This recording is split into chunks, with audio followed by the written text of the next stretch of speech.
உடைய பேராலயத்திலே ஒப்புக் கொடுங்கள்.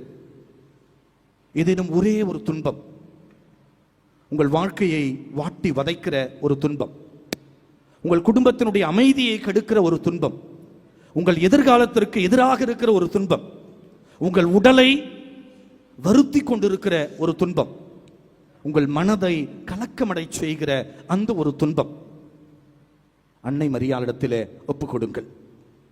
இன்றைக்கு நீங்கள் யாரிடம் சரணாகதி ஆகிறீர்கள்? பூலோகம் போற்றும் பூண்டி புதுமை மாதாவிடத்திலே நீங்கள் சரணாகதி ஆகிறீர்கள்.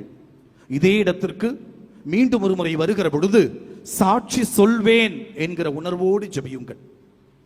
இதே பூண்டி மாதா பேராலயத்திற்கு மீண்டும் ஒரு முறை நான் திரும்பி வருவேன், நன்றி சொல்வதற்காக திரும்பி வருவேன், சாட்சி சொல்வதற்காக திரும்பி வருவேன்.